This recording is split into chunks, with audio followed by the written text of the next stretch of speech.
സിനിമയിൽ വാശിക്കാരായ നായകന്മാർ ധാരാളമുണ്ടെന്ന് നടൻ ഏബ്രഹാം കോശി മാസ്റ്റർ ബീൻ ചാനലിലൂടെ സംസാരിക്കുകയാണ് അദ്ദേഹം.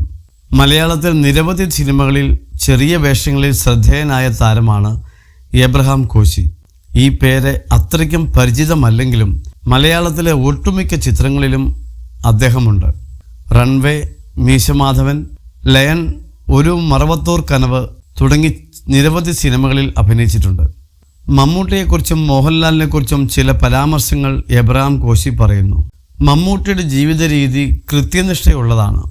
നല്ല ആഹാരം, കൃത്യമായ സമയത്തെ ഉറക്കം, അങ്ങനെയുള്ളൊരു വ്യക്തിയാണ്. മാത്രമല്ല, അദ്ദേഹത്തിന് വർക്ക് കഴിഞ്ഞാൽ വീട്, കുടുംബം എന്ന ചിന്ത മാത്രമേ ഉള്ളൂ. അതിനാൽ അദ്ദേഹത്തോട് നിരവധി സ്ത്രീകൾക്ക് കടുത്ത ആരാധന ഉണ്ടായിട്ടുണ്ട്. വിവാഹം കഴിക്കണം എന്ന രീതിയിൽ പോലും സ്ത്രീകൾ സമീപിച്ചിട്ടുണ്ട്. അതെല്ലാം അദ്ദേഹത്തിൻ്റെ ആ ജീവിത ശൈലിയിലുള്ള രീതികൾ കാരണമാണ്. എന്നാൽ മോഹൻലാൽ അതിന് നേരെ വിപരീതമാണ്. അദ്ദേഹത്തിന് ഭക്ഷണത്തിനൊന്നും ശ്രദ്ധയില്ല. ഇഷ്ടമുള്ളതെല്ലാം കഴിക്കും. പിന്നെ നല്ലവണ്ണം മദ്യപാനമുണ്ട്. എന്നാൽ ഇതുവരെ ആരെങ്കിലും അദ്ദേഹത്തെ മദ്യപിച്ച് പ്രശ്നമുണ്ടാക്കിയതായി കേട്ടിട്ടില്ല. അതാണ് മോഹൻലാലിൻ്റെ വിജയം. അദ്ദേഹത്തിന് എല്ലാ കാര്യങ്ങളും മാനേജ് ചെയ്യാൻ അറിയാം. മമ്മൂട്ടിയും മോഹൻലാലും തമ്മിൽ ഒരുപാട് അന്തരമുണ്ട്. എന്നാൽ രണ്ടുപേരും അവരവരുടെ ജോലിയിൽ അഗ്രഗണ്യരാണ്. ഒരിക്കൽ മറവത്തൂർ കനവെന്ന സിനിമയുടെ സെറ്റിൽ രസകരമായ സംഭവമുണ്ടായി. അതായത്, മറവത്തൂർ കനവ് ലാൽ ജോസിൻ്റെ ആദ്യ സിനിമയാണ്.